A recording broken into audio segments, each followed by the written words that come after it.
Hello dear student, निर्भय 11 YouTube channel में आपका बहुत बहुत स्वागत है। डियर स्टूडेंट, आज बात करने वाले हैं BCCLE मैथमेटिक्स। ठीक है, इसमें क्या टॉपिक चल रहा है? Solid geometry. सॉलिड ज्योमेट्री में आज हम बात करेंगे प्लेन। ठीक है, प्लेन पे एक क्लास ऑलरेडी हो चुका है, तो उसको नहीं देखें तो देख लीजिए। और निर्भय 11 यूट्यूब चैनल से जो भी बच्चे नहीं जुटे हैं तो जुड़ जाइए। और BCCLE का व्हाट्सअप ग्रुप भी बना दिए हैं, तो वहाँ भी जुड़ सकते हैं। इस वीडियो के डिस्क्रिप्शन में लिंक दिया हुआ है। ठीक है, आप लोग सर्च कीजिए यूट्यूब पे तो निर्भय 11, स्पेस बीच में मत दीजिए।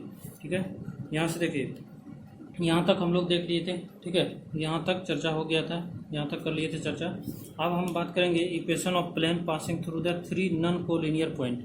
ठीक है, यहाँ से यहाँ तक देख लिए थे। तो equation of plane passing through 3 non collinear. जब 3 नॉन कोलिनियर मतलब क्या होता है? एक रेखा में कोलिनियर मतलब एक रेखा में होगा 3 पॉइंट। अब नॉन कोलिनियर मतलब एक पॉइंट में नहीं, एक रेखा में नहीं होगा, मतलब कहीं यहाँ पे होगा, कहीं यहाँ पे होगा, कहीं यहाँ पे, इस तरह से। तो आप फिगर से समझ सकते हैं कि देखिए, यहाँ पे फिगर दिखाने का प्रयास किया हूँ। यहाँ पे देखिए, ये एक्स एक्सिस है, और ये क्या है? वाई एक्सिस, और ये जेड एक्सिस है। अब यहाँ पे 3 पॉइंट है, एक पॉइंट, 2 पॉइंट और 3 पॉइंट, और जो कि तीनों पॉइंट क्या है? कोलिनियर नहीं है। नहीं, यानी कि क्या है? नॉन कोलिनियर है। नॉन कोलिनियर मतलब एक रेखा में नहीं है। देखिए, ये पॉइंट इस तरह से रेखा खींचेंगे तो इसमें ये नहीं आएगा, इसमें ये नहीं आएगा, तो मतलब तीनों नॉन कोलिनियर है। ठीक है, तो इसका कैसे निकालेंगे? तीनों नॉन कोलिनियर पॉइंट जो है किसी प्लेन में लाई कर रहा है, तो उस प्लेन का इक्वेशन निकालना है। मान लीजिए इसमें तो यहाँ पे 3 प्लेन है, जो कि पिछले भी डिस्कस किए थे। तो एक प्लेन इस तरह से हो गया, और एक प्लेन ये हो गया, एक प्लेन ये हो गया, यानी XY प्लेन, YZ प्लेन और ZX प्लेन। 3 प्लेन है, 1 2 3 प्लेन है। अब 3 प्लेन में से किसी में भी एक प्लेन में रह सकता है 3 नॉन कोलिनियर पॉइंट। ठीक है, हम 3 नॉन कोलिनियर पॉइंट जो है इसमें ले लिए हैं। आप हो सकता है इसमें ले लें या इसमें ले लें। तो कहीं भी जिस प्लेन में 3 नॉन कोलिनियर पॉइंट रहेगा, तो उसका हम इक्वेशन कैसे निकालेंगे वही हम बता रहे हैं यहाँ पे। तो देखिए, इसका कैसे निकालेंगे? इसका फार्मूला है x - x1, y - y1 और z - z1। फिर x2 - x1, y2 - y1, z2 - z1, x3 - x1, y3 - y1 और z3 - z1। ठीक है, तो यानी सबका पॉइंट का आपको इक्वेशन पॉइंट दिया रहेगा। जैसे कि इसका हो गया x1 y1 z1, मान लीजिए क्यू का दिया रहेगा x2 y2 z2। ठीक है, इस तरह से सबका पॉइंट दिया रहेगा, आपको हड़बड़ाना नहीं है। आर का फिर दिया रहेगा x3 y3 z3, इस तरह से। तो बस सबका कोऑर्डिनेट दिया रहेगा, और बोलेगा कि आपको किसी प्लेन में 3 पॉइंट लाई कर रहा है जो कि नॉन कोलिनियर है, और तीनों का कोऑर्डिनेट दिया रहेगा। अब उसमें से आपको इस फार्मूला पर रखिएगा, बस डायरेक्ट प्लेन का इक्वेशन निकल जाएगा। कैसे निकलेगा? तो ये इस फार्मूला को x - x1, y - y1, z - z1, बस x2 - x1 करना है, y2 - y1, z2 - z1, x3 - x1, y3 - y1, z3 - z1 = 0। इतना करने के बाद उस प्लेन का इक्वेशन निकल जाएगा जिस प्लेन में ये तीनों पॉइंट लाई कर रहा है, यानी नॉन कोलिनियर पॉइंट है। तो यहाँ तक समझ गए आप? देखिए कि intercept form of the equation of plane. ठीक है, इतना एली में से नहीं पूछेगा, हम बहुत डीप में पढ़ रहे हैं मैथ। ठीक है, बहुत डीप में आपको पढ़ा रहे हैं सॉलिड ज्योमेट्री, इतना डीप में कहीं नहीं मिलेगा। तो इतना तो नहीं, बल्कि फिर भी आप पढ़ लीजिए, हो सकता है कहीं से भी क्वेश्चन पूछ सकता है, क्योंकि और धीरे धीरे टाइम हो रहा है। तो क्या हो रहा है, को अथी भी एग्ज़ाम का लेवल भी थोड़ा सा हार्ड हो रहा है, तो इस कारण से हम पूरा डिस्कस कर रहा हूँ। ठीक है, कुछ भी नहीं छोड़ूंगा, सब चीज़ पढ़ा दे रहा हूँ, क्योंकि कहीं से भी क्वेश्चन पूछे तब से बन जाए। देखिए, intercept form of equation of plane. ठीक है, अब इंटरसेप्ट फॉर्म में दिया रहेगा, तो उसका इक्वेशन कैसे निकालेंगे? जैसे आपको बोल दे देगा कि कोई प्लेन है इस तरह से, यहाँ से आपको डिस्टेंस दे देगा, ये डिस्टेंस है, एक्स एक्सिस में ये डिस्टेंस है, वाई एक्सिस में बी डिस्टेंस है, और जेड एक्सिस में सी डिस्टेंस है। तो इक्वेशन ऑफ प्लेन निकालने का बस तो एकदम शॉर्ट फार्मूला है, x/a plus y/b plus z/c = 1 कर देना है, बस। ठीक है, अब बुक में भी देखिएगा तो डायरेक्ट फार्मूला ही मिलेगा, इसका कोई ड्राइव नहीं आती या डेरिवेशन नहीं है इसका। ठीक है, तो बस इंटरसेप्ट फॉर्म में कुछ करना है नहीं है कि x को काट रहा है तो x/a हो जाएगा, y को जो काट रहा है तो y/b हो जाएगा, z को काट रहा है तो z/c = कितना हो जाएगा? 1। तो इस तरीका से अगर आता है क्वेश्चन एग्जाम में, तो डायरेक्ट इस फार्मूला को यूज कीजिएगा, बन जाएगा आपसे। देखिए यहाँ पे अब हम बात करेंगे कि equation of any plane passing through the intersection of the 2 given plane. ठीक है, equation of any plane passing through the intersection of two given plane. दो गिवन प्लेन आपके पास दिया हुआ है और दोनों गिवन प्लेन क्या कर रहा है, इंटरसेक्ट कर रहा है, तो उस प्लेन का इक्वेशन कैसे निकालेंगे। जो यहाँ से देखिए ये प्लेन है, एक यहाँ से पहले देखिए P1 एक प्लेन लिए हैं जो कि इस तरह से है, आपको फिगर में दिख रहा होगा तो दिख रहा होगा। इमेजिनेशन कीजिए, ठीक है, जब तक इमेजिनेशन नहीं कीजिएगा तब तक कुछ नहीं होगा। यहाँ से देखिए P1 है, P1 क्या है, एक प्लेन लिए हैं P1, ठीक है, एक दूसरा प्लेन लिए हैं P2 जो लिए हैं P1 को एक दूसरे से काट रहा है कुछ एंगल बना के, देख रहे हैं यहाँ पे कट रहा है कुछ एंगल बना के। तो यहाँ से जो कट रहा है तो यहाँ पे इसका हम ये पढ़ाए थे आपको कि इस लाइन का इक्वेशन क्या होगा, ये हम पीछे बता चुके हैं। लेकिन अब इस तरह से यहाँ पे इनफिनाइट नंबर ऑफ प्लेन पास हो सकता है, ठीक है। ये जो यहाँ से कट रहा है इस पर इनफिनाइट नंबर ऑफ प्लेन पास कर सकता है। हो सकता है इस प्लेन, ये प्लेन जो है अभी देख रहे हैं रेड कलर का जो है, रेड कलर का जो P3 देख रहे हैं, ये हो सकता है कुछ एंगल से हो सकता है, कुछ इस तरह से हो सकता है, कुछ इस तरह से हो सकता है। तो यहाँ से जो है इनफिनाइट नंबर ऑफ प्लेन पास कर सकता है। तो उस प्लेन का इक्वेशन कैसे निकालेंगे वही डिस्कस कर रहे हैं। जैसे कि देखिए आप लोग, जैसे कि यहाँ पे है, ठीक है, ये है, देख रहे हैं कि एक प्लेन ये है और एक प्लेन ये है। तो ये प्लेन और इधर देख समझिएगा आप लोग, इमेजिनेशन कीजिएगा कि ये प्लेन आगे तक है, ये प्लेन, ठीक है, और ये प्लेन बहुत नीचे, ये नीचे तक भी है, ठीक है। तो इस प्लेन यहाँ से काट रहा है तो यहाँ से देख रहे हैं कि एक लाइन जैसा बन रहा है। तो एक प्लेन यहाँ से इस पर इनफिनाइट नंबर ऑफ प्लेन और इससे निकल सकता है, ठीक है। यहाँ ये दोनों पॉइंट से जो इनफिनाइट नंबर ऑफ प्लेन इस तरह से निकल सकता है, इस तरह से निकल सकता है, इस तरह से निकल सकता है, बहुत सारा नंबर ऑफ प्लेन निकल सकता है। तो वही पे यहाँ पे समझाएं। तो P1 ये प्लेन हो गया, P2 जो कि एक दूसरे से काट रहा है, काटने पर एक लाइन यहाँ पे फॉर्म होगा जो कि इससे इनफिनाइट नंबर ऑफ प्लेन निकल सकता है। हम एक ही प्लेन लिए हैं, आप P3 P4 P5 P6 बहुत नंबर ऑफ प्लेन निकलेगा, तो आप किसी भी प्लेन का इक्वेशन निकाल सकते हैं, ये बता रहे हैं। तो equation of any plane passing through the intersection of two given plane, ठीक है। हम बहुत डिटेल्स में पढ़ा रहे हैं सॉलिड ज्योमेट्री। अगर किसी तरह का भी क्वेश्चन किसी कहीं से भी घुमा के कितना क्वेश्चन पूछ दे आपसे बन जाएगा एग्जाम में, ठीक है, क्योंकि इतना डिटेल्स में पढ़ा रहे हैं तो इससे ज़्यादा तो आ ही नहीं सकता एली में, ठीक है। देखिए यहाँ पे P1 कितना है, P1 ये दो प्लेन का आपको इक्वेशन दिया रहेगा, तो पूछेगा कि जो कट रहा है, जो इंटरसेक्शन बन रहा है, उससे जो प्लेन पास कर रहा है उसका इक्वेशन निकालिए। यानी इस प्लेन का इक्वेशन दिया रहेगा, इस प्लेन का इक्वेशन दिया रहेगा और P3 का इक्वेशन पूछेगा आपसे। तो P1 तो प्लेन का इक्वेशन आपको जब बताए थे, जनरल फार्मूला क्या होता है, जनरल इक्वेशन ऑफ प्लेन। तो यहाँ पे 1 1 कर दिए हैं, तो A1x plus B1y plus C1z plus D1 equal to 0। और दूसरा प्लेन का इक्वेशन दिया रहेगा A2x plus B2y plus C2z plus D2 equal to 0। तो कार्टेशियन फॉर्म में प्लेन का इक्वेशन यही फॉर्म पूछता है, कार्टेशियन फॉर्म में ज़्यादा एग्जाम में आता है, ठीक है, 100% है ये।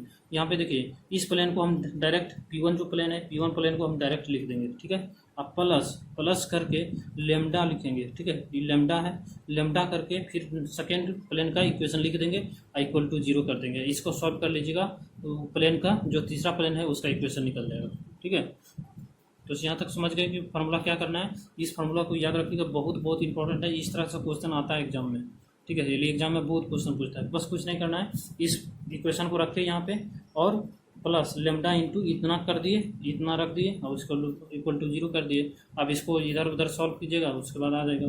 तो देखिए पहले आपको एक न्यूमेरिकल से समझाता हूँ कि क्वेश्चन से समझाने का प्रयास करता हूँ। और भी देखिए, find the equation of plane passing through the line of intersection. देखिए कर रहा है ना कि find the equation of plane, plane का इक्वेशन बताइए जो कि पास कर रहा है line of intersection of the plane, मतलब ये दो प्लेन जो इंटरसेक्ट कर रहा है उससे पास कर रहा है। देखिए यहाँ पे ऑफ द प्लेन्स इतना और इतना, ठीक है, and perpendicular to the plane इतना, जो कि इस प्लेन के क्या है, ये दोनों काट रहा है आपस में और परपेंडिकुलर है इस प्लेन के। तो यहाँ से जो इंटरसेक्शन बनेगा ये दोनों को कटने के बाद, तो उस प्लेन उसमें तो इनफिनिट नंबर ऑफ प्लेन पा सकता है। तो उसमें किसी एक प्लेन का हम बात करेंगे जो, तो उसका इक्वेशन कैसे निकालेंगे, इसी फॉर्मूला पे जस्ट पुट करना है और कुछ नहीं, ठीक है। देखिए क्वेश्चन, तो यहाँ से हो गया the equation of any plane through the line of intersection, ठीक है, of the two given plane, मतलब दो गिवन प्लेन जो इंटरसेक्ट कर रहा है उससे जो कोई भी एनी प्लेन का जो इक्वेशन होगा, आपको बताया अभी कैसे निकालेंगे। फर्स्ट प्लेन का इक्वेशन रख देंगे और लेमडा इंटू सेकंड प्लेन का इक्वेशन रखेंगे, इक्वल टू 0 करेंगे। तो हम वही किए हैं, फर्स्ट इक्वेशन का फर्स्ट प्लेन का इक्वेशन रख दिए और लेमडा इंटू सेकंड प्लेन का इक्वेशन रख दिए, इक्वल टू 0 किए हैं। आप यहाँ से सॉल्व कीजिएगा, इसको लेमडा से मल्टीप्लाई कीजिएगा, लेमडा से सब मल्टीप्लाई हो जाएगा, लेमडा लेमडा सब में आ जाएगा। तो यहाँ से x कॉमन ले लेंगे, ठीक है, क्योंकि यहाँ पे 7x है और यहाँ पे 4 लेमडा x हो जाएगा। तो लेमडा कॉमन ले लेंगे, 7 x कॉमन लेंगे ठीक है। यहाँ पे x कॉमन लेंगे क्या हो जाएगा 7 + 4 लेमडा। उसी तरह से y कॉमन लेंगे तो -4 + 3 लेमडा होगा, ठीक है। यहाँ पे -4 प्लस कितना हो जाएगा 3 लेमडा। फिर z कॉमन लेंगे, फिर इस तरह से, फिर इधर बचेगा क्या 13 लेमडा और प्लस 16 बचेगा, 16 + 13 लेमडा = 0। तो इसको मान लेंगे समीकरण फर्स्ट है अभी, ठीक है।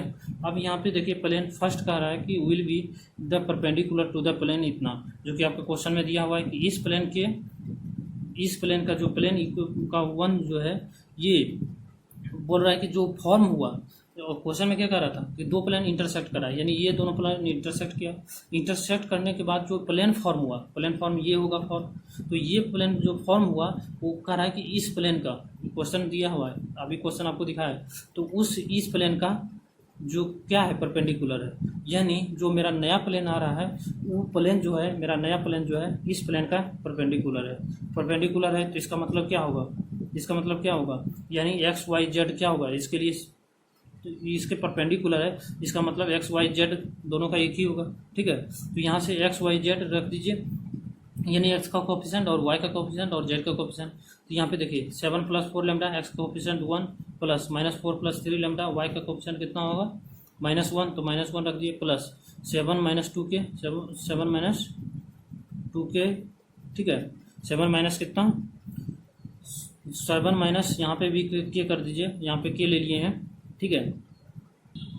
चलिए देखिए यहाँ पे हम यहाँ पे क्या किए हैं, किसी में के ले लिए हैं, तो सब आप क्या कीजिए लेमडा में ले लीजिए, क्योंकि आपको कन्फ्यूजन हो सकता है कि सर के में क्यों लिए, ठीक है। लेमडा में ले लेते हैं बस कुछ नहीं कर रहे हैं, बस यही है, इसमें x और y और z का कोफिशिएंट पुट कर रहे हैं, क्योंकि ये जो नया प्लेन मेरा आया, ये नया प्लेन है मेरा, ये नया प्लेन जो है इस प्लेन का परपेंडिकुलर है। तो इसका मतलब क्या होगा, x y z का कोफिशिएंट सेम ही होगा। तो यहाँ से क्या हो जाएगा 7 + 4 लेमडा, और कितना हो जाएगा, कितना हो जाएगा बताइए जल्दी से, यहाँ से लेमडा होगा, ठीक है। तो कितना होगा, x का कोफिशिएंट 1, -4 + 3 लेमडा कितना होगा, y का कोफिशिएंट देख लीजिए -1, तो -1 प्लस 7 - 2 लेमडा, 7 - 2 लेमडा, z का कोफिशिएंट कितना है, z का कोफिशिएंट -2, तो -2 = कितना हो गया 0, 0 हो गया। तो इसको सॉल्व कीजिएगा तो लेमडा का मान निकल जाएगा। यहाँ से लेमडा कितना आया 3/5 आया। उसके बाद putting the value of lambda, sorry हम के लिख दिए हैं कहीं कहीं पे, तो हम आप लेमडा इस वजह से, ठीक है। तो यहाँ पे देखिए putting the value of lambda in equation first, मतलब इस इक्वेशन में हम लेमडा का मान निकाले, इस इक्वेशन में लेमडा का मान पुट कर दीजिए, लेमडा का मान पुट कीजिएगा, उसके बाद सॉल्व कर दीजिएगा, अब तो सॉल्व हो जाएगा, XYZ रहेगा और लेमडा का मान सब जगह रख दीजिएगा, उसके बाद सॉल्व कर दीजिएगा। सॉल्व करने के बाद आपके पास ये आ जाएगा इक्वेशन, तो यही हो जाएगा आंसर, ठीक है। तो इतना हार्ड तो नहीं पूछेगा, लेकिन बट इस तरह से एग्जाम में पूछा हुआ है, किसी ईयर में पूछा हुआ है, तो इस कारण से हम बता दिए आपको। तो देखिए क्वेश्चन फिर से एक बार समझा देता हूँ आपको क्या है, आप सॉल्यूशन तो देख लिए, क्वेश्चन अब एक बार फिर से समझा देता हूँ, उसके बाद फिर से अपने से एक बार प्रैक्टिस कीजिएगा। देखिए क्वेश्चन क्या है, ठीक है। क्वेश्चन एक बार फिर से समझाने का प्रयास कर रहा हूँ, क्योंकि बहुत बच्चा को समझ में नहीं आता है और मैथ से दूर भागता है। तो मैथ से दूर नहीं भागता है, मेरा जो है सबसे ज़्यादा स्ट्रॉन्ग मैथ ही था, ठीक है। तो मैथ जिसका स्ट्रॉन्ग रहेगा उसका मैकेनिक्स भी स्ट्रॉन्ग रहेगा, क्योंकि मैथ का जिसका अप्रोच अच्छा है तो उसका मैकेनिक्स ऑलरेडी अच्छा हो जाएगा, ठीक है। इस कारण से मैथ से भागिए नहीं, मैथ को पढ़िए अच्छे से, डिटेल्स में पढ़िए। देखिए यहाँ पे find the equation of plane passing through the line of intersection, ठीक है। मतलब जो दो प्लेन इंटरसेक्ट करेगा तो एक लाइन फॉर्म होगा, उस लाइन से इनफाइनाइट नंबर ऑफ प्लेन पार होगा, तो उस प्लेन का इक्वेशन आपको बताना है, ठीक है। तो equation of plane passing through the line of intersection of the plane इतना और इतना, ये दो प्लेन है, ठीक है। ये दोनों दो प्लेन बोल रहा है कि इंटरसेक्ट कर रहा है, इंटरसेक्ट करेगा, जैसे कि मान लीजिए कि P1 ये है, P1 ये है और P2 क्या है, ये है। अब ये दोनों प्लेन इंटरसेक्ट कर रहा है, इंटरसेक्ट कर रहा है, तो यहाँ से क्या होगा, एक लाइन फॉर्म होगा, देख रहे हैं कि यहाँ पे एक लाइन फॉर्म हुआ। तो ये लाइन ऑफ इंटरसेक्शन से देख रहे हैं कि नंबर ऑफ प्लेन पार हो रहा है, ठीक है, यानी P3 पार हो रहा है। तो ये P3 जो आया, ये जो बोला है कि ये दोनों जब इंटरसेक्ट करेगा, ये दोनों जब इंटरसेक्ट किया, ये और ये P1 और P2 जब इंटरसेक्ट किया तो यहाँ पे P3 नया प्लेन आया। तो ये जो नया प्लेन आया वो कह रहा है कि नया जो प्लेन आया वो इस प्लेन के परपेंडिकुलर है। समझ रहे हैं आप क्वेश्चन क्या कर रहा है, मतलब ये दोनों इंटरसेक्ट किया, ये दोनों इंटरसेक्ट किया, इंटरसेक्ट करने के बाद यहाँ पे एक प्लेन आएगा, ठीक है, नंबर ऑफ प्लेन कर सकते हैं। तो ये जो प्लेन है यहाँ पे नया जो प्लेन आया P3 जो आया, ये P3 बोल रहा है कि P3 जो है इस प्लेन के परपेंडिकुलर है, ठीक है। तो वहीं पे हम यहाँ पे कुछ नहीं किए हैं, बस वही कर दिए हैं। देखिए बस वही कुछ नहीं किए, बस हम यहाँ पे पहले आपको नया प्लेन निकालना है कि कौन सा नया प्लेन है भाई। पहले नया प्लेन आपको पता चलेगा तभी तो परपेंडिकुलर होगा। तो यहाँ पे हम नया प्लेन का फॉर्मूला बताया कि पहला फर्स्ट इक्वेशन रखेंगे और लेमडा इंटू सेकेंड इक्वेशन कर देंगे, उसको मल्टीप्लाई करेंगे, एक्स वाई जेड सब में कॉमन ले लेंगे तो हो गया। इतना सॉल्व कीजिएगा, फर्स्ट इक्वेशन आ गया। आप put plane 1 will be perpendicular to the plane, ठीक है।